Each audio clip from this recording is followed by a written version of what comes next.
మనకిచ్చినటువంటి పాంప్లెట్లో చివరి అంశము ఏమది? 1000 ఏండ్ల పరిపాలన. 1000 ఏండ్ల పరిపాలన ఉన్నది, అది రాబోతున్నది. ఇప్పుడున్నటువంటి సంఘము రాజ్యము కాదు అని మాట్లాడుతున్నటువంటి మహానుభావులకు గ్రంథంలో కనపడేది ఒకే ఒక వచనం, ఒకే ఒక సందర్భం వారికి కనబడుతుంది. అది కూడా అపార్థం చేసుకుని యేసుక్రీస్తు వారు భూమి మీద 1000 ఏండ్ల పరిపాలన చేస్తాడు అని మాట్లాడుతున్నటువంటి వారు ఉన్నారు. అది ఎక్కడ అంటే ప్రకటన గ్రంథం 20వ అధ్యాయం 4 నుంచి 6 వచనాలు ఇలా ఉన్నాయి. జాగ్రత్తగా అందరూ తీద్దాం. మనం ధ్యానం చేయబోయేది 20వ అధ్యాయం 4 నుంచి 6 వచనాలు. అంతటి సింహాసనములను చూచి తిని వాటి మీద ఆసీనులై ఉండి వారికి విమర్శ చేయుటకు అధికారము ఇయ్యబడెను. మరియు క్రూర మృగమునకైనను దాని ప్రతిమకైనను నమస్కారము చేయక తమ నొసళ్ళ యందు గాని చేతుల యందు గాని దాని ముద్ర వేయించుకొనని వారిని యేసు విషయమై తామిచ్చిన సాక్ష్యము నిమిత్తమును దేవుని వాక్యము నిమిత్తమును చిరఛేదనము చేయబడిన వారి ఆత్మలను చూచి తిని వారు బ్రతికిన వారై 1000 సంవత్సరములు క్రీస్తుతో కూడా రాజ్యము చేసిరి. ఆ 1000 సంవత్సరములు గడుచు వరకు కడమ మృతులు బ్రతుకలేదు. ఇదియే మొదటి పునరుద్ధానము. ఈ మొదటి పునరుద్ధానములో పాలుగలవారు ధన్యులను పరిశుద్ధులనై ఉందురు. ఇట్టి వారి మీద రెండవ మరణమునకు అధికారము లేదు. వీరు దేవునికిని క్రీస్తుకును యాజకులై క్రీస్తుతో కూడా 1000 సంవత్సరములు రాజ్యము చేయుదురు. 1000 సంవత్సరములు రాజ్యము చేయుదురు. ఈ 1000 ఏండ్ల పరిపాలనావాదులకు 1000 ఏండ్ల పరిపాలన ఉన్నది అని చెప్పే వారికి అక్షరార్థమైన 1000 ఏండ్ల పరిపాలన అంటే 999 ప్లస్ 1 ఎంత? 1000. అంటే 1000 సంవత్సరాలు భూమి మీద ప్రభు అయిన యేసుక్రీస్తు వారు పరిపాలన చేస్తాడు అని మాట్లాడేవాళ్ళు ఈ సందర్భాన్ని బట్టే వారు అపార్థం చేసి మాట్లాడుతూ ఉన్నారు. 1000 ఏండ్ల పరిపాలన, దానికి ఒక సిద్ధాంతం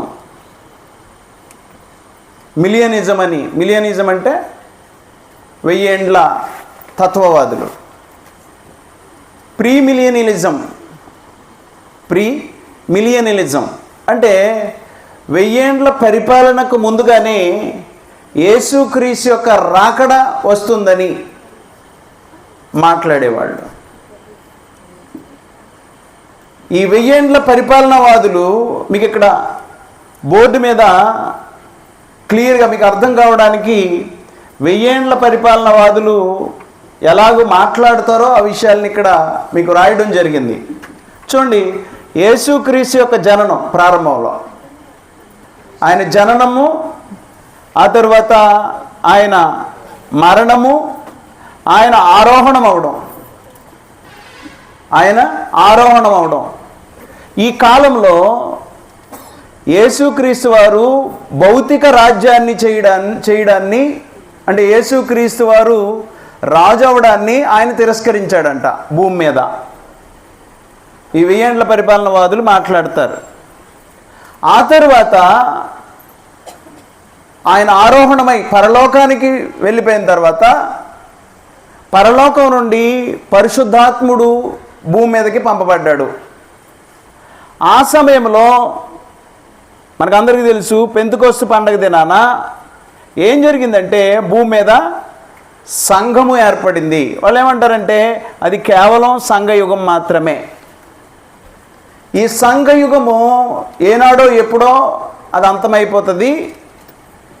అని వారు మాట్లాడుతూ యేసుక్రీస్తు వారి యొక్క జాతక చూడాలి.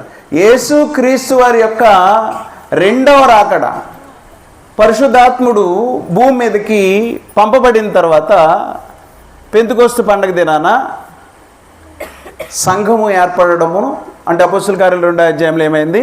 సంఘం ఏర్పడింది. అది కేవలం సంఘయుగం మాత్రమే, అది రాజ్యం కాదు అని 1000 ఏండ్ల పరిపాలనవాదులు మాట్లాడతారు. ఆ తరువాత యేసుక్రీస్తు వారి యొక్క రెండవ రాకడ. ఈ రెండవ రాకడ వచ్చినప్పుడు, అంటే ఆయన రెండవసారి వస్తూ ఉన్నప్పుడు క్రీస్తునందుండి చనిపోయినటువంటి వారిని ఆయన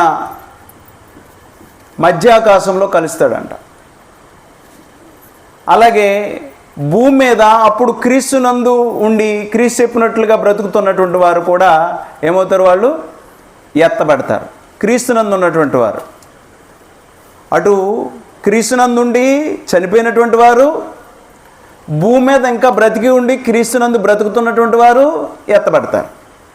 మధ్యాకాశంలో ప్రభువైన యేసుక్రీస్తు వారు వారితో 7 సంవత్సరాలు, ఇక్కడ చూడండి, 7 సంవత్సరాలు మధ్యాకాశంలో పరిశుద్ధులకి విందు జరుగుతుందంట. పరిశుద్ధులకి విందు జరుగుతుందంట. అదే సమయంలో భూమి మీద ఉన్నటువంటి వారు, పరిశుద్ధులు ఎత్తబడ్డారు, భూమి మీద ఎవరు ఉంటారు? సాతాను అనుసరించేవాడు. వారికి ఏమవుతుందంట? మహాశ్రమలంట. 7 సంవత్సరాలు మహాశ్రమలు, గ్రేట్ ట్రిబులేషన్, మహాశ్రమ జరుగుతుందంట. ఎక్కడ? అయ్యో శ్రమలు, మహాశ్రమలు అని పాటలు కూడా కట్టేశారు కదా. పుట్టకొకడు ఎక్కడికొకడు పారిపోతూ ఉంటారంట. అలాంటివి భూమి మీద జరుగుతూ ఉంటాయంట. పైనేమో ఆ మధ్యాకాశంలో ప్రభువైన యేసుక్రీస్తు వారితో పరిశుద్ధులు విందు జరుగుతుందంట. ఈ 7 సంవత్సరాలు అయిపోయిన తర్వాత, అటు విందు ఇటు మహాశ్రమలు అయిపోయిన తర్వాత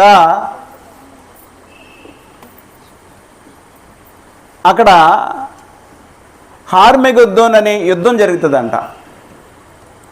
యేసుక్రీస్తు వారు భూమి మీదకి వస్తాడు. భూమి మీదకి వచ్చిన తర్వాత ఆయన సింహాసనం వేసుకుని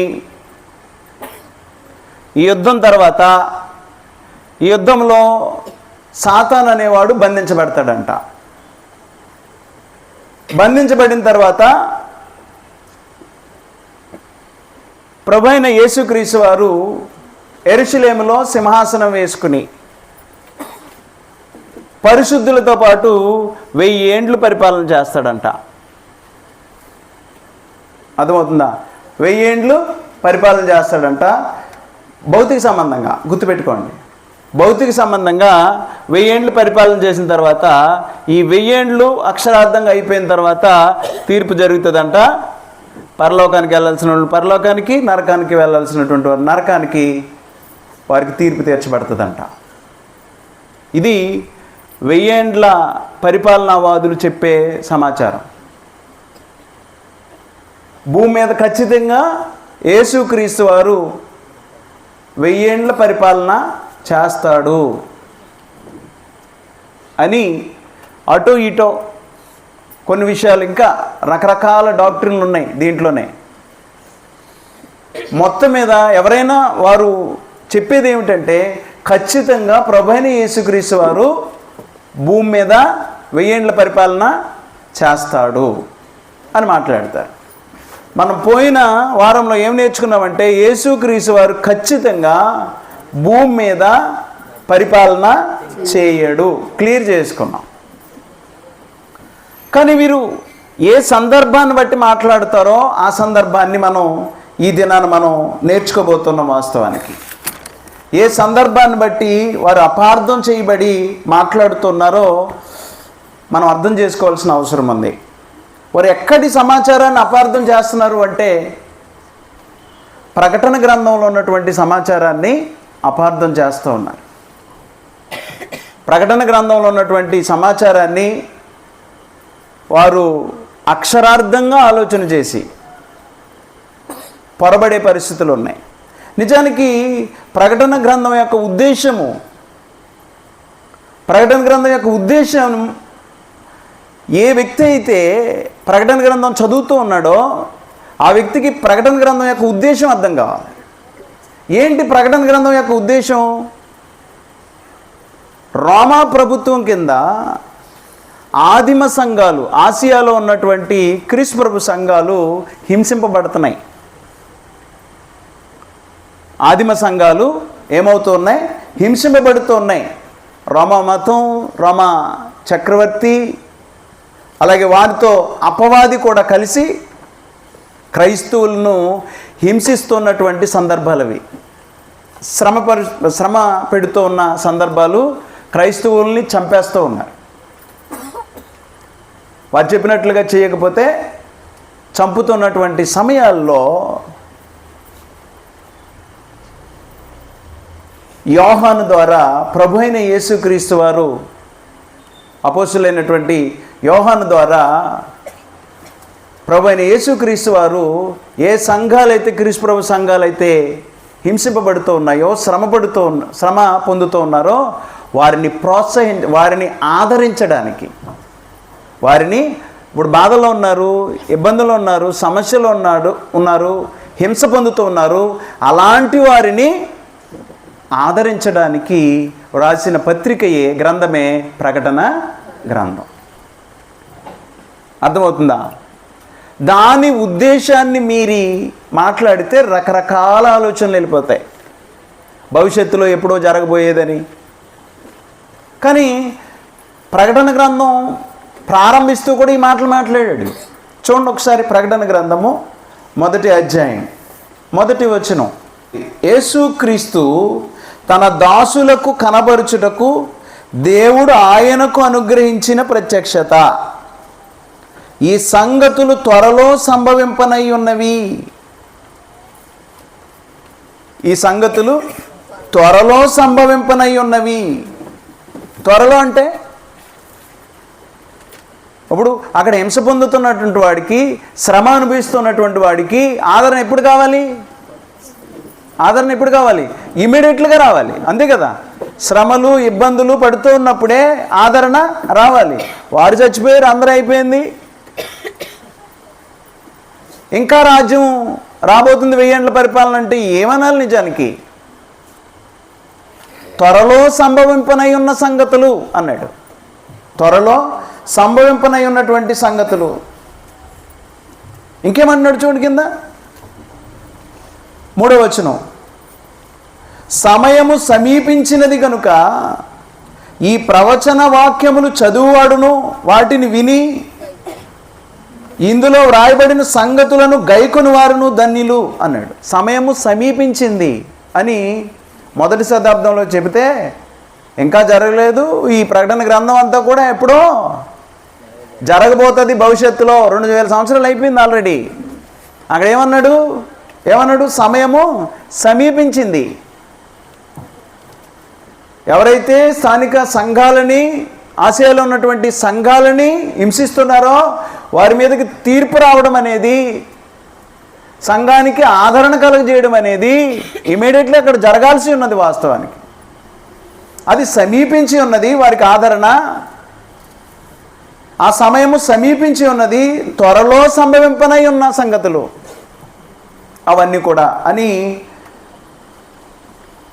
అక్కడ మాట్లాడితే, దాని ఇంకా భవిష్యత్తులో జరగవలసినవన్నీ మనుషులు మాట్లాడుతూ ఉన్నారు. అయితే ఈ ప్రకటన గ్రంథం యొక్క రచన శైలి మనిషికి అర్థం కావాలి.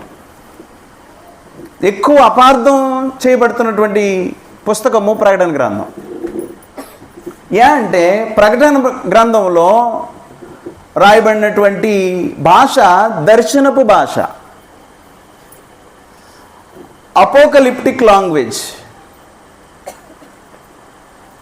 అంటే ప్రవచనపు భాష. అలాగే ఆత్మ సంబంధమైన కార్టూన్లు కూడా దాంట్లో కనబడుతూ ఉంటాయి.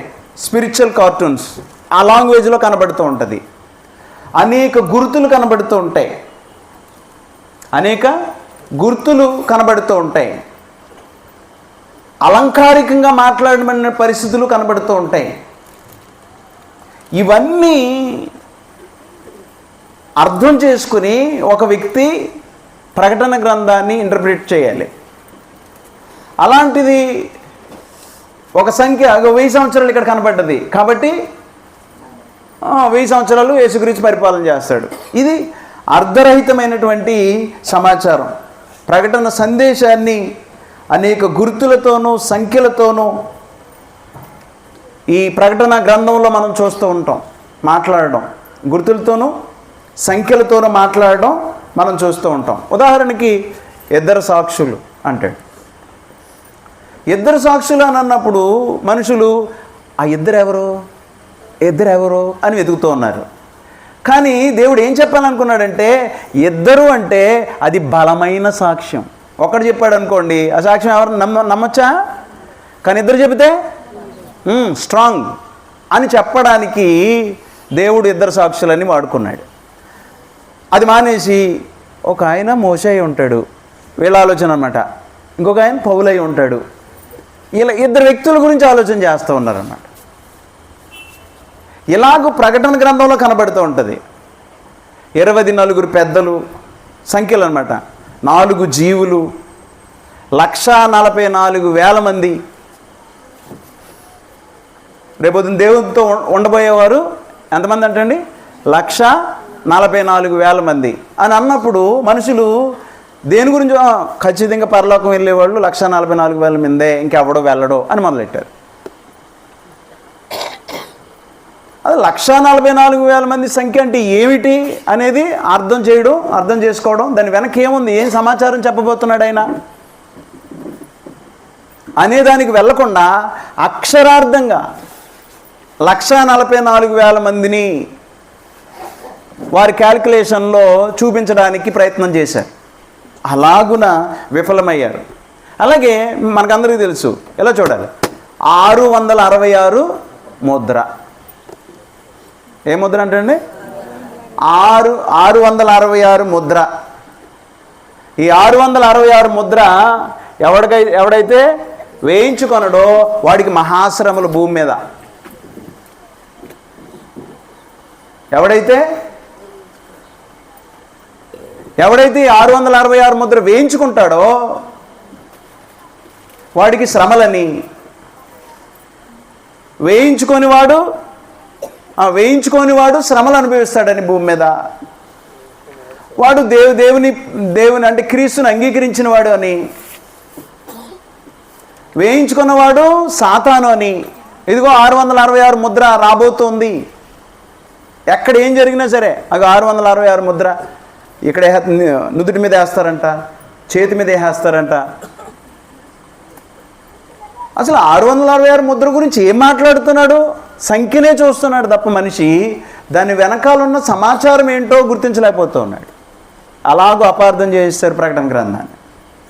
666 ముద్ర అని అర్థమవుతుందా? 666 ముద్ర వేయించుకున్న వాడికే రేషన్ అని, వేయించుకోకపోతే ఏముండదని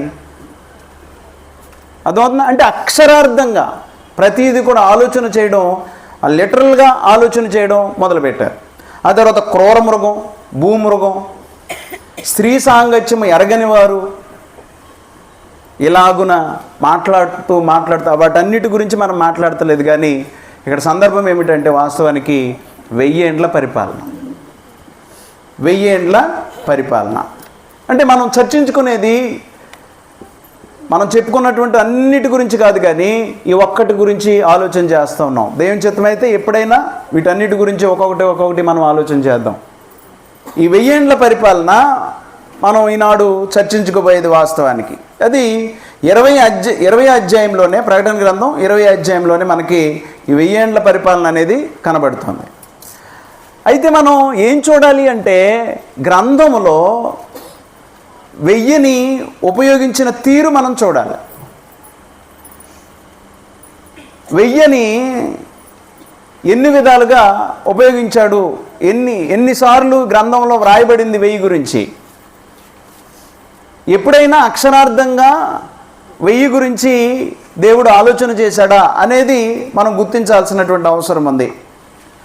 ఉదాహరణకి మీరు చూడండి, లోకంలో ఎవరినైనా ఆశీర్వదించేటప్పుడు ఏమంటారు? నువ్వు 100 ఏండ్లు చల్లగా ఉండాలి నాయన అని ఆశీర్వదింతారు.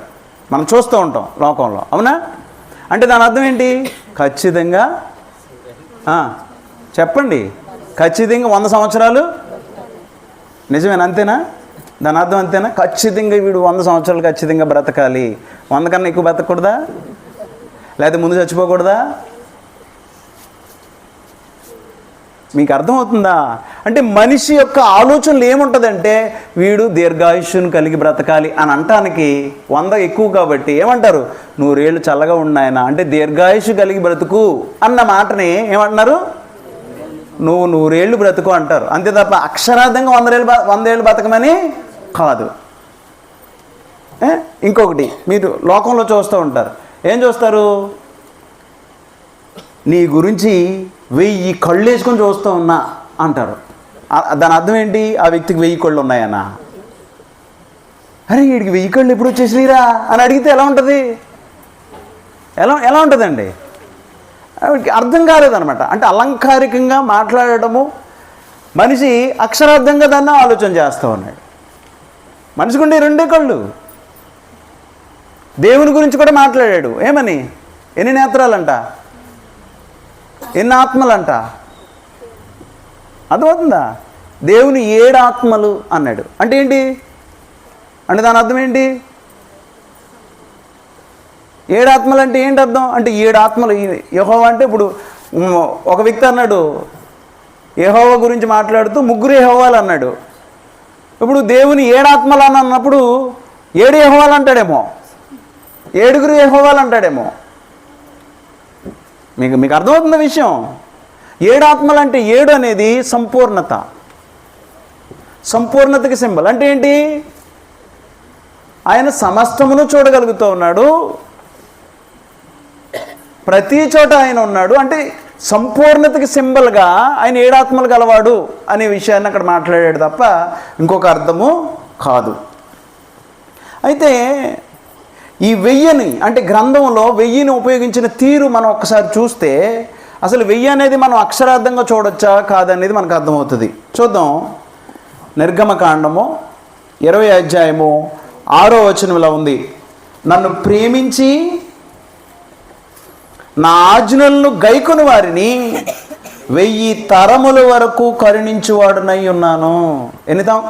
ఎన్ని తరాలంటండి?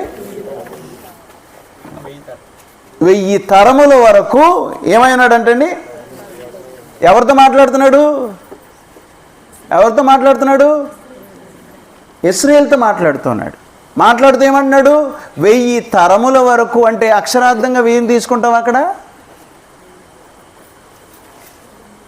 అర్థమవుతుందా మీకు? 1000 తరాల వరకు అంటే నిన్ను శాశ్వత కాలము లేకపోతే ఎక్కువగా నేను కరుణించేవాడినై ఉంటాను అనే ఉద్దేశంతో అక్కడ మాట్లాడబడుతుంది తప్ప వేరొక ఉద్దేశము కాదు అనేది మనం గుర్తుపెట్టుకోవాలి. అందువల్ల 1000 అనేది అక్షరార్థం కాదు, అక్కడ అలంకారికంగానే మాట్లాడుతూ ఉన్నాడు అనేది మనం గుర్తించాలి. అలాగే కీర్తన గ్రంథం ఒకసారి చూడండి, ఇంకొంచెం క్లియర్గా మీకు అర్థమవుతుంది.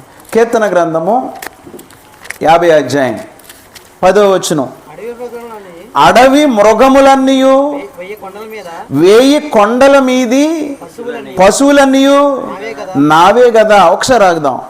ఏమన్నాడు? 1000 కొండల మీది పశువులన్నీ నావే కదా. ఎలా చూడాలి? 1000 కొండల మీద పశువులన్నీ నావే కదా. ఎన్ని కొండలు ఉన్నాయి ప్రపంచంలో? 1000 ఉన్నాయా? కానీ ఆయన అడుగుతున్నాడు 1000 కొండల మీద ఉన్నాయి మాత్రమే నాయి, మిగతాయి సమస్త భూచరాలు, జంతువులు, పక్షులు, ఆకాశం కింద ఉన్నవన్నీ ఎవరివి? ఆయనవి కదా. కానీ ఆయన ఏమన్నాడు? 1000 కొండల మీది పశువులన్నీ నావే కదా. అంటే మేబీ నేను క్యాల్కులేట్ చేయలేదు, లేకపోతే నేను గూగుల్లో సెర్చ్ చేయలేదు, కానీ మన భారతదేశంలోనే 1000 కొండలు ఉండొచ్చు. I'm right? అప్రాక్సిమేట్లీ మేబీ ఉండొచ్చు, లేకపోతే ఇంకా ఎక్కువ ఉండొచ్చు, నాకు తెలియదు, నిజంగా తెలియదు. మీకు ప్రపంచంలో ఎన్ని కొండలు ఉంటాయి? కేవలం 1000 కొండల మీద ఉన్న జంతువులే ఆయనవా? దాని అర్థం అక్కడ చూడండి, మళ్ళీ చూడండి ఒకసారి. అడవి మృగములన్నీయు 1000 కొండల మీది పశువులన్నీయు నావే కదా. అంటే ఏంటి అర్థం? 1000 కొండలు అంటే అసలు ఉన్న కొండల మీద ఉన్న మృగాలన్నీ, లేకపోతే జంతువులన్నీ, పక్షులన్నీ అన్నీ నావే కదా అనే ఉద్దేశం అనమాట. ప్రపంచంలో ఉన్నవన్నీ నావే కదా అని మాట్లాడుతున్నాడు ఆయన. దాన్ని ఏమంటున్నాడు? 1000 కొండలు. అందువలన మాట్లాడినటువంటి విధానం మనకు అర్థం కావాలి, మాట్లాడినటువంటి విధానము మనకు అర్థం కావాలి. ప్రపంచంలో 1000 కొండలైనా ఉంటా? కాదు కదా. పేతురు, 2వ పేతురు ఇంకొక సందర్భం చూడండి. 2వ పేతురు 3వ అధ్యాయం 8వ వచనం. ఒక సంగతి మర్చిపోకుడి, ఏమనగా ప్రభు దృష్టికి ఒక దినము 1000 సంవత్సరముల వలెను, 1000 సంవత్సరములు ఒక దినము వలెను ఉన్నవి. నిజమా? అక్షరార్థంగా తీసుకుందామా? దేవుని దృష్టికి అంటండి, ప్రభు దృష్టికి ఒక దినము 1000 సంవత్సరముల వలెను. ఒక దినము మనం చూస్తున్నాం, ఒకరోజు దేవుని దృష్టికి ఎంత ఉందంట? 1000 సంవత్సరముల వలెను, 1000 సంవత్సరములు ఒక దినము వలెను ఉన్నవి. అంటే ఏంటి అర్థం? అక్షరార్థంగా 1000 కాదు, ఆయనకి ఎన్ని సంవత్సరాలైనా 1000 కాదు, ఎన్ని వేల సంవత్సరాలైనా ఆయనకి కొద్ది సమయంగానే ఉన్నది అనే విషయం చెప్పడానికి 1000 అని వాడాడు. అక్షరార్థంగా 1000 వెతుకుతుంటే ఏమనాలి? అప్పుడు నువ్వు ఫెయిల్యూరే కదా. అప్పుడు ఏమవుతాడు? ఒక వ్యక్తి ఫెయిల్యూర్ అయిపోతాడు. ఇప్పుడు మీరందరూ 10th క్లాస్ చదివితే అక్కడ అతిశయోక్తి అలంకారం ఉంటుంది. మీరు ఎప్పుడన్నా చూసారో లేదో? ఏమంటే ఒక ఏనుగు వస్తూ ఉందంట, ఏనుగు గురించి మాట్లాడతాడు. ఆ వచ్చుచున్న ఏనుగు నడకొండయా అన్నట్లున్నది అంటాడు. అంటే ఏంటి అర్థం? ఇప్పుడు కొండను ఎదుగుతున్నాను అనుకోండి, నేను ఈ కొండ అంటాడు ఏంటి, కొండ అంటున్నాడు ఏంటి అని ఎదుగుతున్నాను అనుకోండి, నాకు ఏం దొరుకుతుంది? ఏం అర్థం కాదు. ఏనుగు ఎంత పెద్దదో చెప్పడానికి ఆ వచ్చుచున్న ఏనుగు నడుస్తున్నటువంటి కొండలాగా ఉంది అని అన్నాడు. నేను కొండను ఎతకూడదు, దేని ఎతకాలి? ఏనుగునే ఎతకాలి. అంటే అలంకారంగా మాట్లాడుతున్నటువంటి సందర్భాలు మనం అర్థం చేసుకోవాలి. 1000 అనే సంఖ్యను అక్షరార్థంగా చూస్తే మనం ఏమైపోతాం? గ్రంథాన్ని అపార్థం చేసిన వాళ్ళం అవుతాం. ఇలాగున అనేక మంది అపార్థం చేసేసారు. ఉన్న సమాచారాన్ని తీసేసి లేని సమాచారాన్ని వారు మాట్లాడుతున్నటువంటి సందర్భాలు ఉన్నాయి. అంటే మనం చూసుకున్నటువంటి ఈ సందర్భాల్లో ఎక్కడా కూడా 1000ని అక్షరార్థంగా వాడలా. మరి ఇప్పుడు ప్రకటన గ్రంథంకి వద్దాం. మనం ప్రకటన గ్రంథము 20వ అధ్యాయంలో 4 నుంచి 6 వచనాలు మనం చదువుకున్నాం. ప్రకటన గ్రంథం 20వ అధ్యాయము 4 నుంచి 6 వచనాల్లో అంతటా సింహాసనములను చూచితిని, వాటి మీద ఆసీనులై ఉండు వారికి విమర్శ చేయుటకు అధికారము ఇయ్యబడెను. మరియు క్రూర మృగమునకైనను దాని ప్రతిమకైనను నమస్కారము చేయక తమ నొసలయందు గాని చేతులయందు గాని దాని ముద్ర వేయించు కొనని వారిని యేసు విషయమై తామిచ్చిన సాక్ష్యము నిమిత్తమును దేవుని వాక్యము నిమిత్తమును చిరచ్ఛేదనము చేయబడిన వారి ఆత్మలను చూచితిని. వారు బ్రతికిన వారై 1000 సంవత్సరములు క్రీస్తుతో కూడా రాజ్యము చేసిరి. ఏమన్నాడండి? ఈ 20వ అధ్యాయంలో ఏం మాట్లాడుతున్నాడు? ఈ 20వ అధ్యాయంలో అక్షరార్థంగా కూడా ఈ 1000 అనేది ఉపయోగించాల. మనం జాగ్రత్తగా ఆలోచన చేయాలి. అక్షరార్థంగా ఇప్పుడు మనం చదువుకున్న దాంట్లో మీరు చూడండి, అక్షరార్థంగా ప్రభువైన యేసుక్రీస్తు వారు భూమిపై ఏలుబడి చేస్తాడని అక్కడ ఉన్నదా? యేసుక్రీస్తు వారు అక్షరార్థంగా భూమిపై పరిపాలన చేస్తూ ఉన్నాడని ఇక్కడ ఏమైనా చెప్పబడిందా అంటే చెప్పబడలా. ఎవరి గురించి చెప్పబడింది? భూమి మీద ఇక్కడ ఎవరైనా పరిపాలన చేస్తున్నట్లుగా చెప్పబడలా. మరి ఇంకేం చెప్పబడింది? శారీరకమైన పునరుద్ధానం గురించి. తర్వాత 5వ వచనం, ఆ 1000 సంవత్సరములు గడుచు వరకు కడమ మృతులు బ్రతకలేదు, ఇదియే మొదటి పునరుద్ధానం. ఇక్కడ శరీర పునరుద్ధానం గురించి, అంటే వారు శరీరం ధరించుకుని పునరుద్ధానులు అయ్యారు అని ఏమన్నా ఇక్కడ మాట్లాడుతూ ఉన్నాడా? నెక్స్ట్, యేసు చివరి రాకడ గురించి ఏమి ఇక్కడ ఏమన్నా చెప్పాడా? యేసుక్రీస్తు యొక్క 2వ రాకడలో ఇది జరుగుతుంది అని ఏమైనా చెప్పాడా? చూడండి, మీరే చదువుకోండి. చెప్పాడా? చెప్పలా. ఇంకేం చెప్పలేదు? దావీదు యొక్క అక్షరార్థమైన సింహాసనం మీద యేసుక్రీస్తు వారు కూర్చుండి పరిపాలన చేస్తున్నాడు అని ఏమైనా ఇక్కడ మాట్లాడబడిందా? ఏం లేదు, అది ఏమీ లేదు. అక్కడ 1000 కనపడ్డది. 1000 కనపడంగానే మనిషికి ఏం వెలుగుతుంది? 1000 ఏండ్ల పరిపాలన. 1000 కనపడితే చాలు, దానికి తల తోక, దాని సందర్భము, దాని కాంటెక్స్ట్, అసలు ఎందుకు మాట్లాడుతున్నాడో ఈ సందర్భం ఎవరికి అవసరమో లేదు. కానీ 1000 ఏండ్ల పరిపాలన ఉంది అని మాట్లాడతారు. చూడండి, ఇంతకీ అక్కడ 1000 ఏండ్ల పరిపాలన చేసేవాళ్ళు ఎవరు అనేది మనం గుర్తుపెట్టుకోవాలి జాగ్రత్తగా.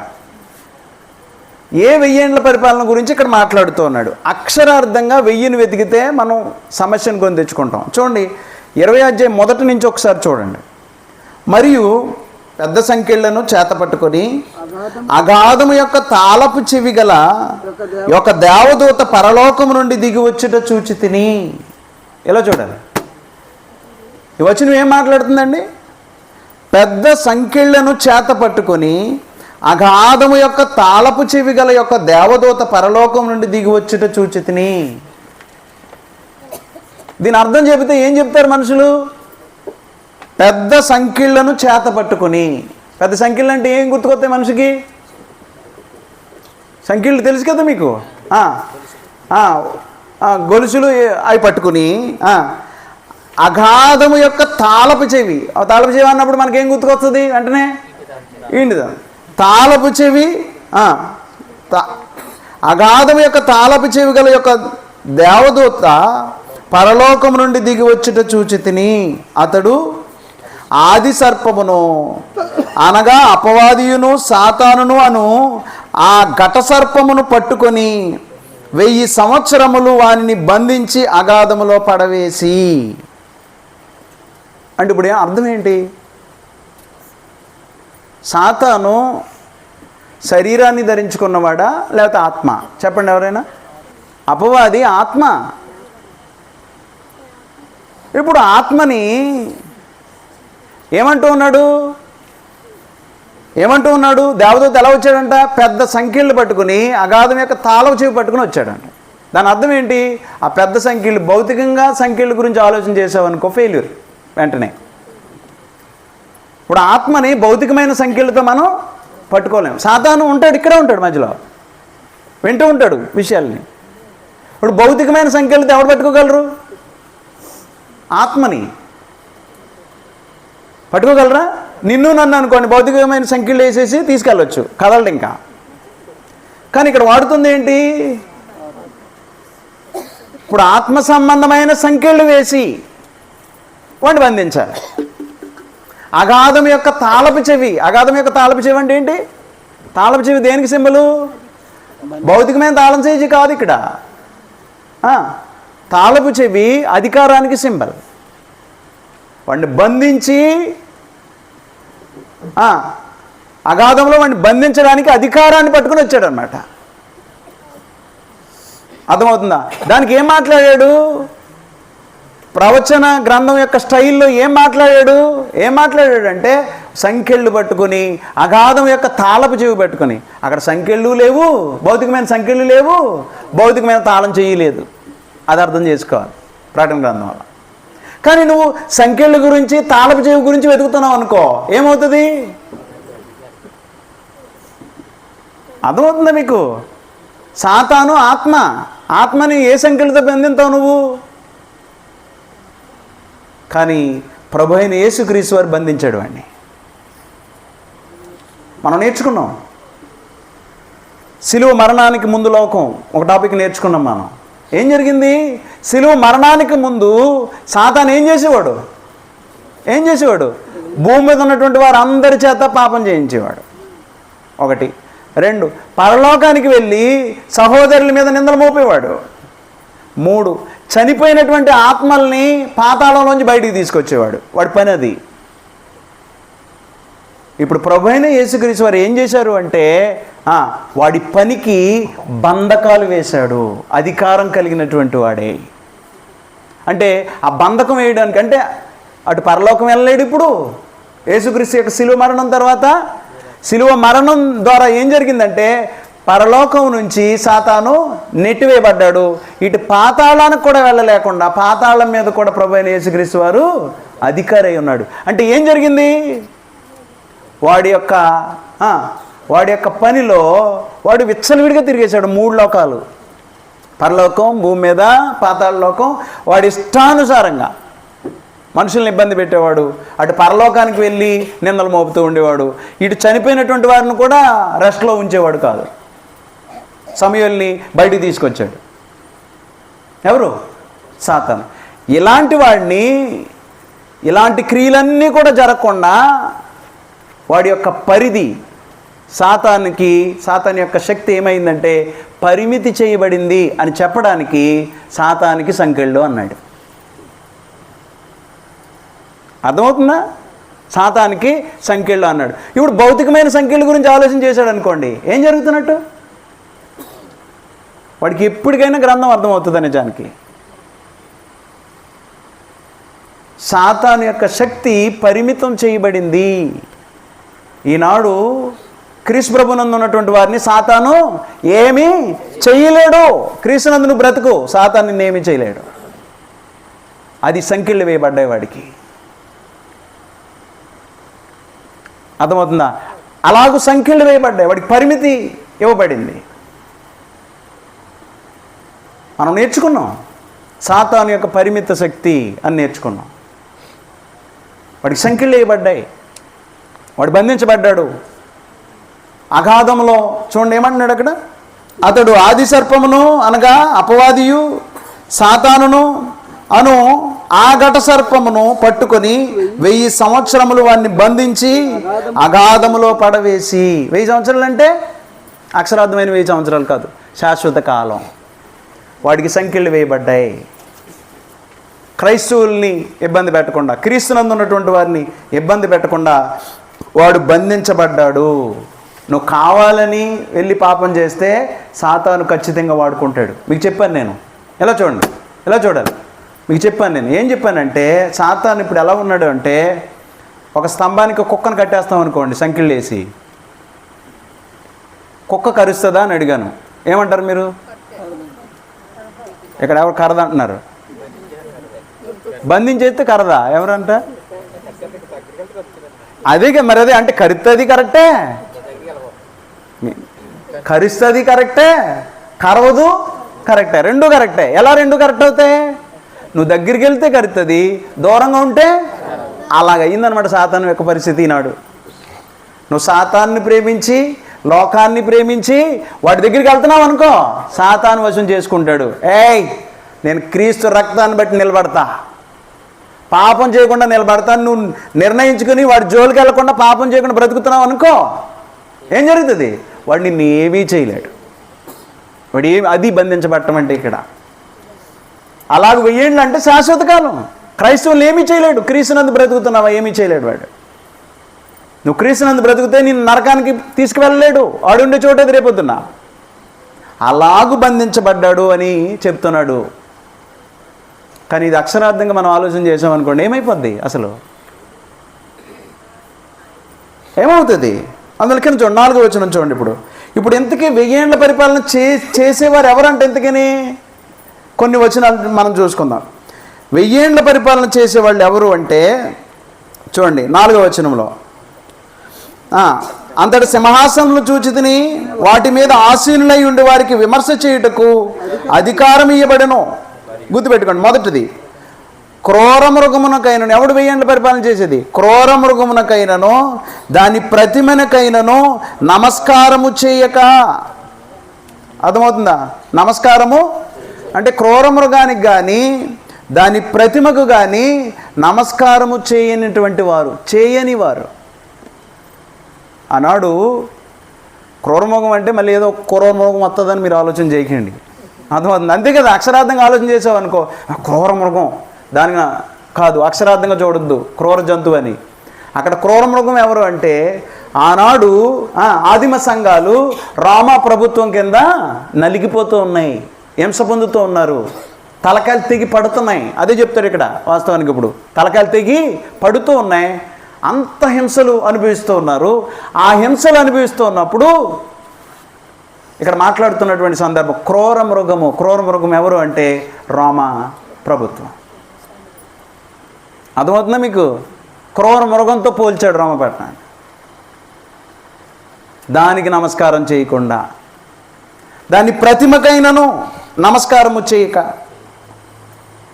అది మొట్టమొదటిది. ఎవరికి 1000 ఏళ్ల పరిపాలన?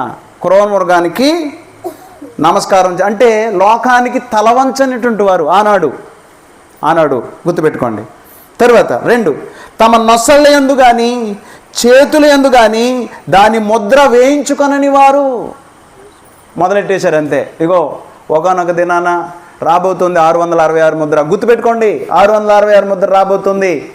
అది నొసల మీద వేస్తానంటాడు, లేకపోతే చేతి మీద వేస్తానంటాడు. వేయించుకోవద్దు, 666 ముద్ర రాబోతుంది అని మాట్లాడేవాళ్ళు. కానీ ఆనాడే ఎక్కడ? రోమా ప్రభుత్వం కిందే రోమా మతం అపవాది కలిసి క్రైస్తవుల్ని హింసిస్తున్నటువంటి రోజుల్లో వారు పెట్టినటువంటి ఆజ్ఞలు, వారు ఇచ్చినటువంటి కట్టడల ప్రకారం వారు ఎవరైతే బ్రతకట్లేదో వారు చెప్పినట్లుగా బ్రతికిన వారికి వారు ఒక ముద్ర వేసేవారు. గుర్తుపెట్టుకోండి, ముద్ర వేస్తే వాళ్ళకి ఏమయ్యేవి? వాళ్ళకి ప్రభుత్వం వారికి కావాల్సినవన్నీ చూసుకునేది. ఎవరైతే క్రైస్తవుడిగా బ్రతుకుతున్నప్పుడు క్రూర మృగానికి లేకపోతే దాని ప్రతిమకి నమస్కారం చేయమంటే ఎందుకు చేస్తాడు? క్రైస్తవుడు చేస్తాడా? చేయడు. అర్థమవుతుందా? అంటే అబద్ధ బోధకు కానీ లేకపోతే మతానికి కానీ ఆనాడు క్రైస్తవులు ప్రేరేపింపబడిన వారే దానికి మొక్కే కార్యక్రమం చేయలేరు. అర్థమవుతుందా? అలా మొక్కనటువంటి వారు తమ నొసల యందు కానీ చేతుల యందు కానీ దాన్ని ముద్ర వేయించుకొనని వారు. 666 ముద్ర రాబోతుంది అని దీన్ని బట్టి మాట్లాడి ఇంకా ముందు 13వ అధ్యాయంలో కూడా చెప్తాడు 666 ముద్ర గురించి. అర్థమవుతుందా? దీని గురించి మాట్లాడి నిజానికి ఒక విషయం మనం గుర్తుపెట్టుకోవాలి. ఇలా చూడాలి. రేపొద్దున్న ప్రభుత్వాలు కనుక వింటున్నారా అందరూ? ప్రభుత్వాలు కనుక మీకు అందరికీ ఇప్పుడు ఏమొచ్చేసినాయి? ప్రతిదానికి కార్డు సిస్టమ్ వచ్చేసింది, అంతే కదా? కార్డు చూపిస్తే నీ బయోడేటా అంతా వచ్చేస్తుంది. అలా కాదు, ఇదంతా ఎందుకు? నువ్వు ఎక్కడికి వెళ్తే పాస్పోర్ట్ అవసరం లేదు, ఏం అవసరం లేదు. ఇంకెక్కడికి వెళ్ళాలనుకున్నా ఇక్కడ చిప్ పెడతామండి, దానికి 666. నువ్వు ఏ కార్యకలాపాలన్నా చేయొచ్చు, లేదా ఇక్కడ కానీ ఎక్కడైనా పెట్టించుకోండి అన్నారు అనుకోండి. ఏ ముద్ర అది? తల్లిగారు 666. ఇప్పుడు ఏం చేద్దాం? మిమ్మల్ని అడుగుతున్నా, రేపొద్దున్న మీరు వీళ్ళు మాట్లాడేవే కదా, అబద్ధ బోధలు మాట్లాడేవాళ్ళు 666 ముద్ర రాబోతుంది జాగ్రత్త అంటారు. చెప్పండి, ఎంతమంది వేయించుకుంటారు, ఎంతమంది వేయించుకోరు? నాకు కావాలి. ఇప్పుడు మేము వేయించుకోమన్న వాళ్ళు చేయొద్దండి. ఇవి వేయించుకోని వాళ్ళ మీకు ఇంక రేషన్ ఉండదు. ఏమి జోక్ అనుకుంటున్నారా మీరు? వాడు నిజంగా చిప్ పెట్టి కనుక మీకు రేషన్ కావాలంటే చిప్ పెట్టుకోవాలి, లేకపోతే ఇక్కడ చేతి మీద చిప్ పెట్టుకోవాలి, లేదా ఇక్కడ పెట్టుకోవాలి అని. ఇంకా ఆధార్ కార్డులు లేవు, ఏమి లేవు, అన్నీ పీకి పడేద్దాం. పాస్పోర్ట్ కూడా అవసరం లే అంటే ఇక్కడ స్కాన్ చేస్తే నీ బయోడేటా వచ్చేస్తుంది. ఎక్కడికి వెళ్ళినా నువ్వు ఎన్నిసార్లు ఫ్లైట్ ఎక్కావో ఇవన్నీ వచ్చేస్తాయి. ఫీడ్ చేస్తాడు ఈ చిప్లో ఇక్కడ కానీ ఇక్కడ. ఇప్పుడు ఏం చేద్దాం? ఎంచుకోవాలా ఎంచుకోవద్దా? ఒక చోట నుంచి ఇంకో చోట కదలడం అనమాట ఎంచుకోకపోతే మనిషి. ఎంచుకోవాలొద్దా? ఎంచుకోవచ్చా ఎంచుకోకూడదా? ఎవరు చెప్పట్లా. ఏం భయమే అవుతుంది అప్పుడే మనుషులకి. ఎంచుకోవాలా ఎంచుకోవద్దా అని అడుగుతున్నా నేను.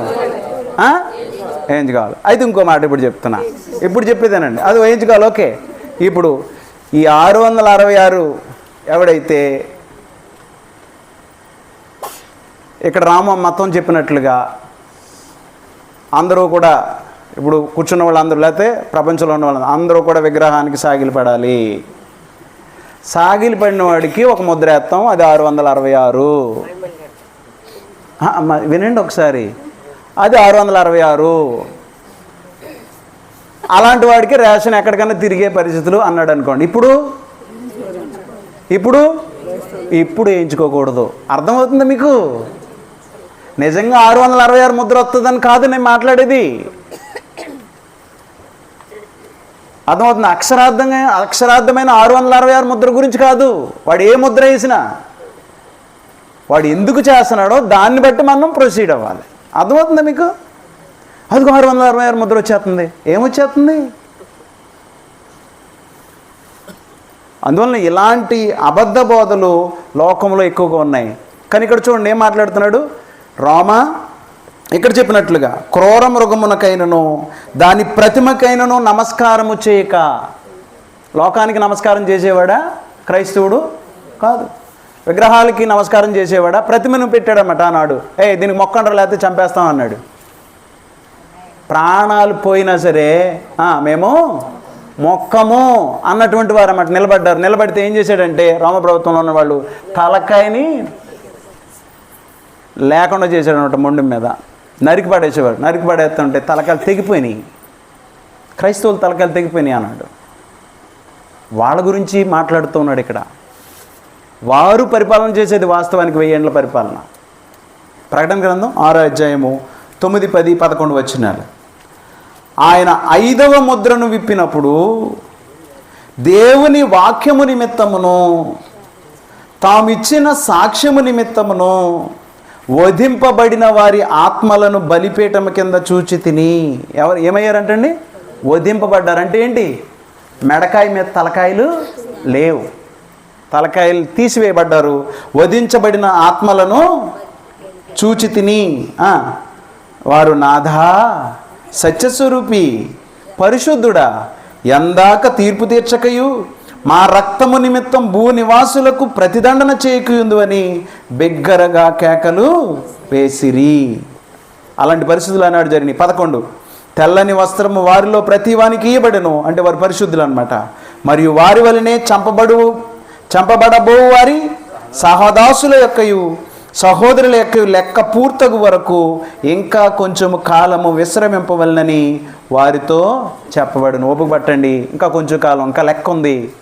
ఆ లెక్క పూర్తయ్యేంత వరకు మీరు ఓపిక పట్టండి అని చెప్తూ ఉన్నాడు. తలకాయలు తెగిపోతూ ఉంటాయి. ఇప్పుడు 20వ అధ్యాయంలోకి రండి.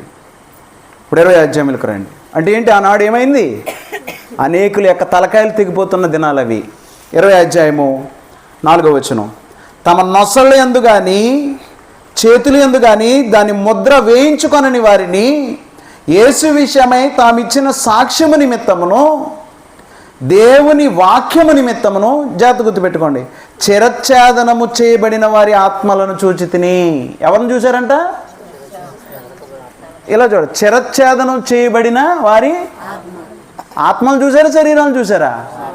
ఆత్మల్నే. ఇప్పుడు ఈ ఆత్మలు ఏమైనాయి అంట చూడండి. వారు బ్రతికిన వారై 1000 సంవత్సరములు క్రీస్తుతో కూడా రాజ్యము చేసిరి. అంటే ఈ 1000 సంవత్సరాలు అనేది ఆత్మలు చేసే పరిపాలన. ఏ ఆత్మలు అంటే చిరచ్ఛేదనం అయిపోయినటువంటి వారి ఆత్మలను వాళ్ళు చూశారు.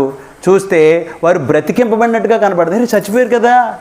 ఇప్పుడు ఎవరైనా చనిపోయారు అనుకోండి, ఏమనిపిస్తుంది మనకి? వీళ్ళు ఎక్కడ ఉన్నారో అని ఆ పరిస్థితులను బట్టి, ఆ జరిగిన పరిస్థితులను బట్టి ఆందోళన చెందుతూ ఉంటాడు మనిషి. అవునా? రోమా ప్రభుత్వం కింద, జాగ్రత్తగా వినాలి, రోమా ప్రభుత్వం క్రింద మనుషులు చనిపోతూ ఉంటే, మనుషులంటే మరి ముఖ్యంగా అక్కడ క్రైస్తవులు చనిపోతూ ఉన్నారు. తలకాయలు తెగిపడుతున్న దినాల్లో మిగతా క్రైస్తవులు ఉంటారు కదా, వాళ్ళకి ఎలా ఉంటుంది? మొత్తం క్రైస్తవుల్ని చంపేస్తున్నారు అని ఆందోళన పెట్టుకొని ఆదరణ లేక ఏం జరుగుతుందో అని నిరీక్షిస్తున్నటువంటి సందర్భంలో యోహాను ద్వారా అలాంటి వారికి ఆదరణ పంపుతూ ఉన్నాడు. వాళ్ళు చనిపోయినా బ్రతికిన వారు చనిపోయినా వారు ఇబ్బంది ఏం పడట్లా, చనిపోయినా నష్టపోయింది ఏమీ లేదు, వారు బ్రతికే ఉన్నారు. వారు ఏమై ఉన్నారు? బ్రతికే ఉన్నారు. ఆత్మలు, చనిపోయినటువంటి ఆత్మలు బ్రతకడం చూశారు. ఆ ఆత్మలు ఏం చేసినాయి అంట? మళ్ళీ చూడండి, ఆత్మలు ఏం చేసినాయి అంట? వారు బ్రతికిన వారై 1000 సంవత్సరములు క్రీస్తుతో కూడా రాజ్యము చేసిరి. అర్థమవుతుందండి? 1000 సంవత్సరములు క్రీస్తుతో కూడా రాజ్యము చేసిరి. ఎవరు చేశారు ఇంతకని? శరీరాలతో ఉన్నవారు చేశారా? ఆత్మలు చేసినాయా? మరి భూమి మీద పరిపాలన అంటే వారు చనిపోయినా నష్టపోయిందేమీ లేదు. యేసుక్రీస్తు వారు పరిపాలన చేస్తూ ఉన్నాడు, స్టిల్ జరుగుతుంది ఆయన పరిపాలన. ఇప్పుడు మీకు ఒక విషయం అర్థం అవ్వాలి, యేసుక్రీస్తు వారు సిలువలో చనిపోయాడు. అవునా? చనిపోలేదు. ఆయన చనిపోయి తిరిగి లేపబడ్డాడు. చనిపోయినా ఏం జరిగింది? వాస్తవానికి ఆయన బ్రతికినవాడే అన్నాడు. మరణము ఆయనను బంధించుట అసాధ్యం. చనిపోయినట్టుగా కనపడ్డాడు కానీ ఆయన యుగయుగాలు జీవిస్తూ ఉన్నాడు ప్రభువైన యేసుక్రీస్తు. అలాగే రోమా ప్రభుత్వం కింద నలిగిపోయి చనిపోయినటువంటి వారు, హింసలు పొందినటువంటి వారు చనిపోయినా బ్రతికిన వారై, ఆత్మలు జయాన్ని కలిగినటువంటి వారై. ఇప్పుడు అలాగ బ్రతికినటువంటి వారిని సాతాను ఏం చేయగలడు? భూమి మీద ఉన్నటువంటి పాపం ఏం చేయగలను? మీకు అర్థమవుతుంది? చనిపోయి బ్రతికారు, వాళ్ళు బ్రతికున్న స్థితి కనపడుతుంది. భూమి మీద ఏమో వీళ్ళు ఇంకా శరీరాలతో ఉన్నారు, వారేమో బ్రతికినట్టుగా కనపడుతుంది. భూమి మీద ఉన్నటువంటి పాపం కానీ లేదా సాతాను కానీ అలాంటి వారిని ఏం చేయగలదు? అంటే ఏంటి? బ్రతికిన వారు ఎప్పుడూ కూడా పాపం మీద ఏలుబడి చేస్తూనే ఉన్నారు. అది చెప్పడానికి క్రీస్తుతో పాటు 1000 సంవత్సరములు అంటే ఏంటి? అక్షరార్థం కాదు, యుగయుగాలు, శాశ్వత కాలము క్రీస్తుతో పాటు పరిపాలన చేసిరి అన్నాడు. అర్థమవుతుందా మీకు? అంతేగాని అక్కడ యెరూషలేములో వారు శరీరాలు ధరించుకుని క్రీస్తుతో పాటు యేసుక్రీస్తు వారు కూడా అక్కడ సింహాసనం వేసుకుని దావీదు సింహాసనం మీద యెరూషలేములో కూర్చోండి పరిపాలన చేస్తున్నాడని ఏమైనా ఉందా అక్కడ? అంటే ఏం చెప్తున్నాడంటే ఆనాడు ఇబ్బంది పడుతున్నటువంటి క్రైస్తవులకి ఏం చెప్తూ ఉన్నాడంటే వారు చనిపోయిన బ్రతికిన వారని వారిని ఆదరిస్తూ ఉన్నాడు. ఆదరింపు మాటలు మాట్లాడుతూ ఉన్నాడు దేవుడు వారితో. వాస్తవానికి అక్కడ జరుగుతుంది అది. అందువల్ల ఇక్కడ పరిపాలన చేస్తుంది ఎవరు? చనిపోయినటువంటి ఆత్మలు, చిరచ్ఛేదనం చేయబడిన ఆత్మలంట. ఎవరు చిరచ్ఛేదనం చేయబడ్డారు? ఆనాడు రోమా ప్రభుత్వం కింద. రోమా ప్రభుత్వం హింసిస్తూ ఉంటే వారు చనిపోయినప్పటికీ వారు ధన్యులు అని మాట్లాడుతూ ఉన్నాడు. తర్వాత ఏమన్నాడు చూడండి, బ్రతికిన వారై 1000 సంవత్సరములు క్రీస్తుతో కూడా రాజ్యము చేసిరి. ఆ 1000 సంవత్సరములు గడుచు వరకు కడమ మృతులు బ్రతకలేదు. ఇది మొదటి పునరుద్ధానం. వారు చిరచ్ఛేదనం చేయబడిన ఆత్మలు బ్రతికి ఉన్న స్థితిని ఏమన్నాడంటే మొదటి పునరుద్ధానం అన్నాడు. 6వ వచనం, ఈ మొదటి పునరుద్ధానంలో పాలుగలవారు ధన్యులను పరిశుద్ధులనయ్యుందురు. ఇట్టి వారి మీద రెండవ మరణమునకు అధికారము లేదు. రెండవ మరణం ఏది? నరకము. దాని మీద అధికారము, వారి మీద రెండవ మరణానికి అధికారం లేదంట. వీరు దేవునికిని క్రీస్తుకును యాజకులై క్రీస్తుతో కూడా 1000 సంవత్సరములు రాజ్యము చేయుదురు. అంటే దాని అర్థం ఏంటంటే యుగయుగాలు, శాశ్వత కాలం. 1000 అనేది శాశ్వత కాలానికి సూచించబడుతుంది. నిత్యము వారు పరిపాలన చేసేవారు, బ్రతికిన వారే, చనిపోయిన ఆత్మల పరిపాలన. అది చనిపోయినటువంటి ఆత్మల పరిపాలన గురించి మాట్లాడాడు. అంటే చనిపోయిన విశ్వాసులైనటువంటి చనిపోయిన ఆత్మల పరిపాలన గురించి మాట్లాడాడు తప్ప యేసుక్రీస్తు వారు వారితో కలిసి భూమి మీద అక్షరార్థంగా 1000 సంవత్సరాలు పరిపాలన చేస్తాడని ఏమైనా మాట్లాడా? మీరు చూడండి, కావాలంటే తర్వాత అయినా పరిశీలన చేయండి. కానీ ఎక్కడైనా కనబడుతుందా? అలాగునా ఎక్కడైనా కనబడుతుందా? కనబడట్లా. అందువలన అక్షరార్థంగా కనుక ఒక వ్యక్తి 1000 ఏండ్లు అక్షరార్థమైన ఆలోచన చేస్తే దానికి ఆధారం లేదు. ఇక్కడ ఎవడూ నిరూపించలేడు. అక్షరార్థంగా యేసుక్రీస్తు వారు యెరూషలేము సింహాసనం మీద, దావీదు సింహాసనం మీద కూర్చుండి పరిపాలన చేస్తూ ఉంటాడు. వానితో పాటు పరిశుద్ధులు కూడా పరిపాలన చేస్తారనే అర్థం ఇక్కడెక్కడ రాదు. చనిపోయినటువంటి ఆత్మల యొక్క పరిపాలన గురించి మాట్లాడాడు. అంటే వారు చనిపోయినప్పటికీ వారు జయించిన వారే, వారు బ్రతికిన వారే, జయిస్తూ ఉన్నటువంటి వారే. ఆత్మలు ఇంకేం చేయగలదు? భూమి మీద ఉన్నటువంటి పాపం కానీ లేకపోతే అపవాది కానీ జయించి చనిపోయారు. వాళ్ళు నష్టపోయింది ఏమీ లేదు అని తెలియపరుస్తూ ఉన్నాడు అనేది మనం గుర్తుపెట్టుకోవాలి. ఇంకొక విషయం, అసలు నిజానికి క్రీస్తునందు ఉన్నటువంటి వారు ఈ భూమి మీద బ్రతుకుతూ ఉంటే వారు భూమి మీద ఏలుబడి చేసేవారు.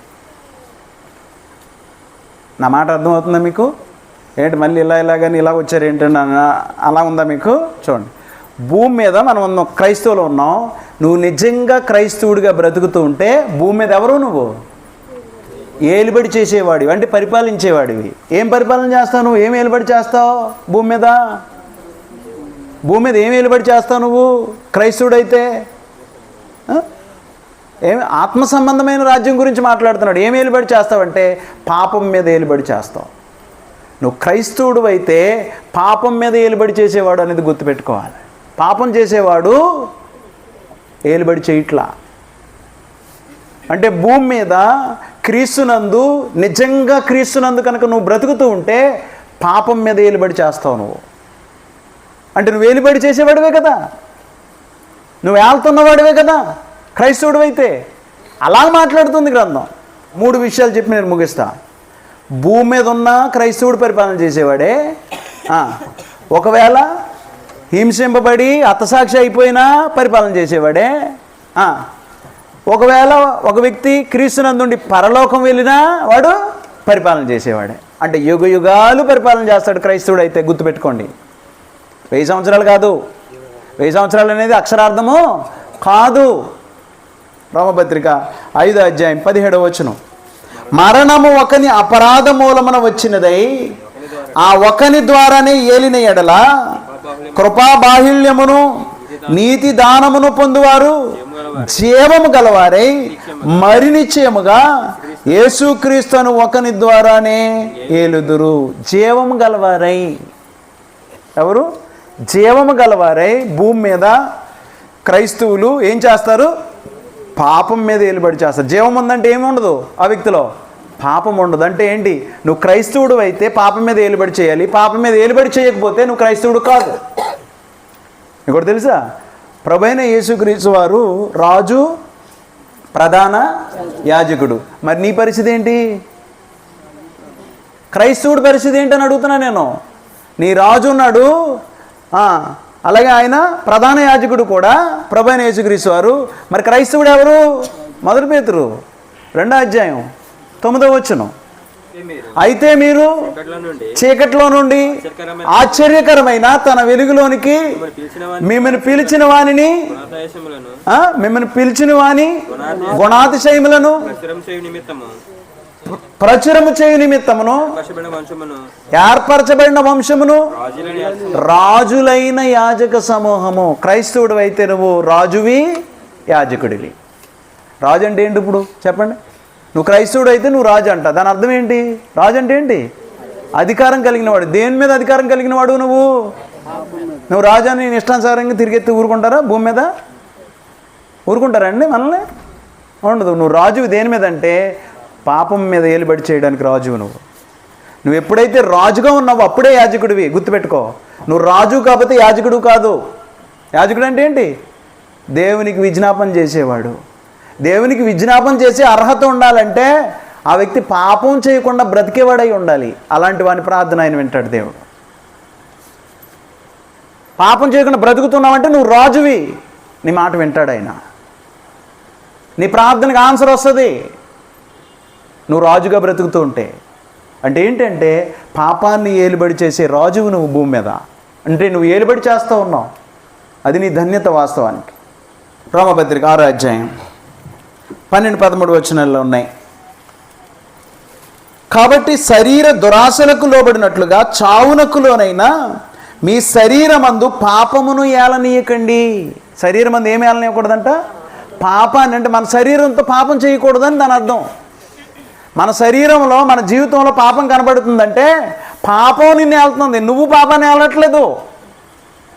అర్థమవుతుందా? అంటే నువ్వు రాజు అనే సంగతి నువ్వు మర్చిపోయావు. You are the king and priest. నువ్వు రాజువి, యాజకుడివి. అందువల్ల పాపం నిన్నేలకూడదు, నువ్వు పాపాన్ని ఏలాలి. ఏయ్ నా శరీరంలో కనపడకు అని అనగలగాలి. నువ్వు కనపడకుండా నీ ప్రవర్తన కనపడాలి, అప్పుడు నువ్వు రాజువి. అర్థమవుతుందా? అలాగూ నువ్వు నేను ఏలుబడి చేయగలుగుతున్నామనేది ఆలోచన చేయండి. అప్పుడు నువ్వు రాజువి. అంటే నువ్వేం చేస్తూ ఉన్నావు? ఏలుబడి చేస్తూ ఉన్నావు. చూడండి, ప్రకటన గ్రంథం 5వ అధ్యాయం 9-10 వచనాల్లో ఉన్నాయి. ఆ పెద్దలు, నీవు ఆ గ్రంథమును తీసుకొని దాని ముద్రలను విప్పుటకు యోగ్యుడవు, నీవు వధింపబడిన వాడవై నీ రక్తమిచ్చి ప్రతి వంశములోను ఆయా భాషలు మాట్లాడు వారిలోను ప్రతి ప్రజలోను ప్రతి జనములోను దేవుని కొరకు మనుషులను కొని. యేసుక్రీస్తు వారు ఏం చేశాడంటండి? తన రక్తం ఇచ్చి దేవుని కొరకు మనుషుల్ని కొన్నాడంట. వాళ్ళు ఎవరు? కొనబడిన జనాంగం ఎవరు? కొనబడిన జనాంగం ఎవరు? సంఘం, క్రైస్తవులు. ఆ కొనబడిన జనాంగాన్ని ఏమంటున్నాడు? కొని మా దేవునికి వారిని ఒక రాజ్యముగాను యాజకులను గాను చేసితివి. రాజులు, రాజ్యం ఉంది, అలాగే యాజకులు కూడా. గనుక వారు భూలోకమందు ఏలుదురని కొత్త పాట పాడుదురు. భూలోకమందు ఏలుతారు క్రైస్తవులు, భూలోకమందు ఏలతారు. ఎలాగో? పాపం మీద ఏలుబడి చేసేవాడు. పాపం మీద ఏలుబడి చేసేవాడు క్రైస్తవుడై ఉంటాడు. అంటే భూమి మీద ఉన్న క్రైస్తవుడు ఏలుబడి చేసేవాడే.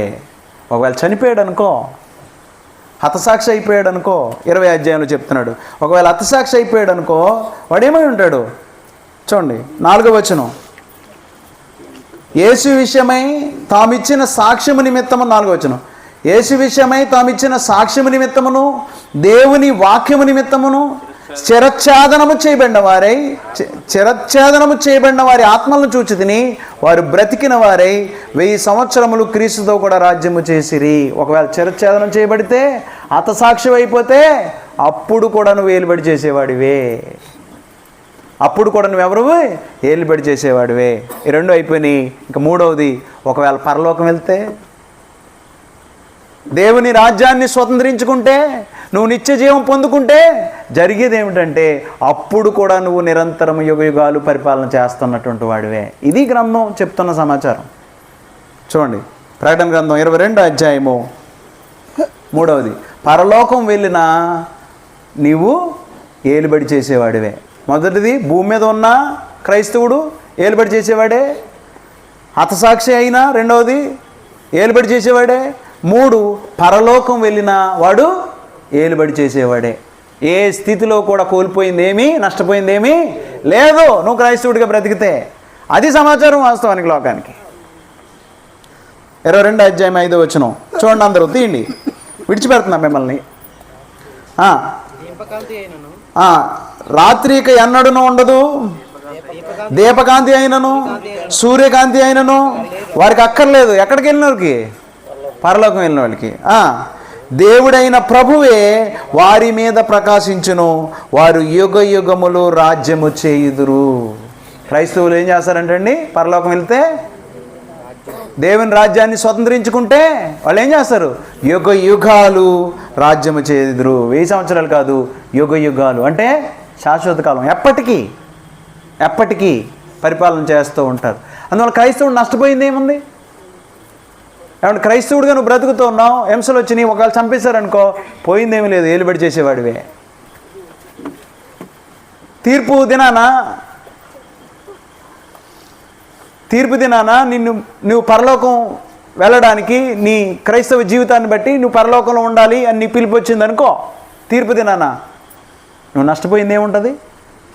అప్పుడు కూడా నువ్వు ఏలుబడి చేసేవాడివే.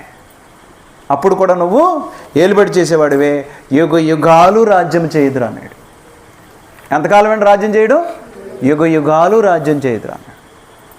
అందువలన మనం గుర్తుపెట్టుకోవాలి, క్రైస్తవుడు భూమి మీద ఉన్న ఏలుబడి చేసేవాడే.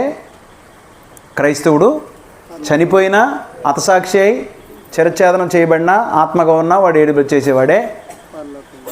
పరలోకంలో ఉన్న వాడు ఏలుబడి చేసేవాడే. అంటే ఎంతకాలం ఏలుబడి చేస్తాడు? యుగ యుగాలు, యుగ యుగాలు. అది గ్రంథం యొక్క సమాచారం. అంతే తప్ప 1000ని పట్టుకొని అక్షరార్థంగా చూసి ఇదిగో 1000 సంవత్సరాలు, అసలు అక్కడ యెరూషలేములో పరిపాలన అని చెప్పట్లేదు. వారు ఆత్మలు శరీరాన్ని ధరించుకుని పరిపాలన చేస్తున్నాయని కూడా చెప్పట్లేదు. చనిపోయిన ఆత్మల పరిపాలనని మాట్లాడుతూ ఉంటే వీళ్ళని ఏమనాలి? నిజానికి ఒక పక్కనేమో యేసుక్రీస్తు వారు నా రాజ్యం ఇహ సంబంధమైంది కాదు అన్నాడు.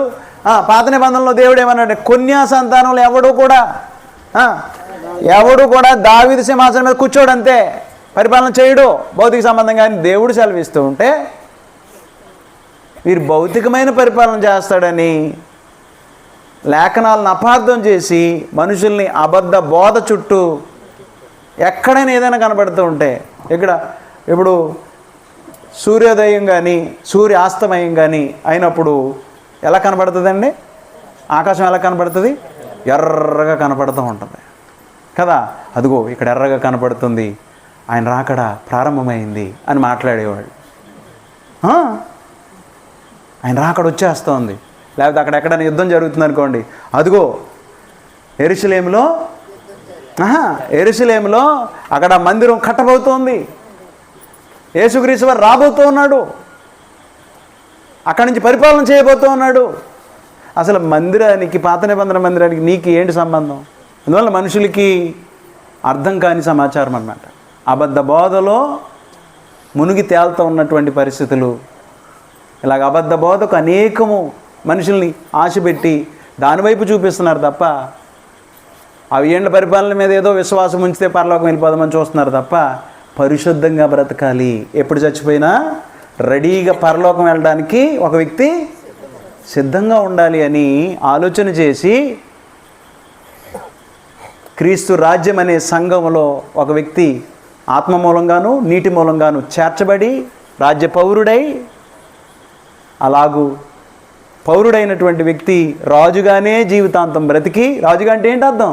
పాపాన్ని మీద ఏలుబడి చేస్తూ బ్రతికి ఒకవేళ జీవితం ముగించబడితే అప్పుడు కూడా ఏలుబడి చేసేవాడే అని గ్రంథం ఎంత క్లియర్గా చెబుతూ ఉన్నప్పుడు, అలాగూ నువ్వు ఏలుబడి చేసేవాడిగా ఉంటావో, యుగయుగాలు నిరంతరం దేవునితో ఉండి సదాకాలము పరిపాలన చేసేవాడుగా ఉంటావో, లేకపోతే ఓడిపోయి అంటే దాని అర్థం ఏంటి? పాపం చేసి శాశ్వత జీవాన్ని, నిత్య రాజ్యాన్ని పోగొట్టుకుంటావో నీ ఇష్టం. చివరి దినాన్ని అంటే ఇప్పుడు మనం వాస్తవానికి యేసుక్రీస్తు యొక్క రాజ్యంలో ఉన్నాం. యేసుక్రీస్తు వారి పరిపాలన చేస్తూ ఉన్నాడు. చివరి దినాన తీర్పు అయిపోయిన తర్వాత ప్రభు అయిన యేసుక్రీస్తు వారు ఏం చేస్తారంటే రాజ్యాన్ని అంతటిని తీసుకుని వెళ్ళి తండ్రికి అప్పగిస్తాడు. అంతవరకు ఆయన పరిపాలన చేస్తూనే ఉన్నాడు. చివరిగా అది చూసుకుని ముగించుకుందామా? చూడండి ఒక్కసారి. కొరింథీయులకు రాసిన మొదటి పత్రిక 15వ అధ్యాయం 24వ వచనం. అటు తరువాత ఆయన సమస్తమైన ఆధిపత్యమును, సమస్తమైన అధికారమును, బలమును కొట్టివేసి తన తండ్రి అయిన దేవునికి రాజ్యమును అప్పగించును. ఈ రాజ్యాన్ని అంటే క్రీస్తు ప్రభు సంఘాన్ని ఏం చేస్తాడు? ఆయన తండ్రికి అప్పగిస్తాడు. అప్పుడు ఏమవుతుంది? అంతము వచ్చును జరిగేది. అంటే భూమి ఆకాశాలు మనం చూస్తున్నటువంటి దృశ్యమైనవి ఏమి ఉండవు అనమాట. ఇంకా ఇవన్నీ కూడా తీసివేయబడతాయి. రాజ్యం అంటే సంఘం, అది శాశ్వతమైంది కాబట్టి, దానికి నాశనం లేదు కాబట్టి దానియేలు ప్రవచించాడు ఏమని? ఆయన రాజ్యము నాశనము లేనిది, నిత్యము ఉండేది కాబట్టి ఆ సంఘాన్ని తీసుకుని, సంఘం అనే రాజ్యాన్ని తీసుకుని ఎవరికి ఇస్తాడు? తిరిగి తండ్రికి ఇస్తాడు. ఎవరిచ్చారు? యేసుక్రీస్తు వారికి తండ్రే ఇచ్చాడు పరిపాలన చేయమని. మళ్ళీ చివరి దినాన అయ్యా నువ్వు ఇచ్చిన రాజ్యం ఇదిగో అని తండ్రికి ప్రభు అయిన యేసుక్రీస్తు వారు రాజ్యాన్ని అప్పగిస్తాడు. అప్పుడు దేవుడితో మనం ఉన్నామనుకోండి, మనం దేవునితో సదాకాలము ఉంటాం, జీవిస్తాం, ఏలుబడి చేసేవాడిగా ఉంటాం. అలాగ ఉండడానికి ఎవరైతే ప్రయాసపడుతూ ఉన్నారో వారు రాజ్యంలో పౌరులై రాజుగా బ్రతుకుతూ నిత్య రాజ్యంలో, శాశ్వతమైన రాజ్యంలో యుగయుగాలు ఏలుబడి చేసేవాడిగా ఉండాలని, అంతే తప్ప అబద్ధ బోధకులోనై మనం శాశ్వత జీవాన్ని పోగొట్టుకోకుండా ప్రతి విషయాన్ని జాగ్రత్తగా ఆలోచన చేస్తూ గ్రంథానికి ఒకటి కలపకుండా ఒకటి తీసివేయకుండా జాగ్రత్త పడి, ఒకటి కలిపినా ఒకటి తీసివేసినా ఏమవుతాడు? శాపగ్రస్తుడు, జీవవృక్ష ఫలాలని పొందుకోడు అన్నాడు. అందువలన ఈనాడు అనేక మంది మీరు చూడండి, లోకంలో గ్రంథం ఒకటి చెబుతూ ఉంటే లోకంలో చెబుతున్నది ఇంకొకటి. ఇలాగ మనుషుల్ని మోసం చేస్తూ ఉన్నారు. జాగ్రత్త సుమి, మోసపోవద్దు, సత్యాన్ని గ్రహించండి, సత్య సంబంధిగా బ్రతకండి, సత్య సంబంధిగా ఆరాధించండి దేవుణ్ణి. అంటే సత్యమే ఒక వ్యక్తిని స్వతంత్రుడిగా చేస్తుంది. ఆయన వాక్యము సత్యం. ఆ సత్యమైన వాక్యం మనలో ఉండాలి, సత్య సంబంధిగా మనం ఆరాధించాలి. అలా కాకపోతే మనం పరలోకం వెళ్ళే వాళ్ళంగా ఉండం ఎన్నటికీ. నిత్యము దేవుని రాజ్యాన్ని స్వతంత్రించుకున్నటువంటి స్థితిలో నువ్వు ఉండవు అన్నమాట, దాని అర్థం అది. అందువల్ల విషయం ఇది, ఆలోచన చేయండి. ఎంతవరకు మీరు 1000 ఏండ్ల పరిపాలన అనేది అక్షరార్థమైంది కాదు అనే విషయాన్ని మీరు నేర్చుకున్నారు.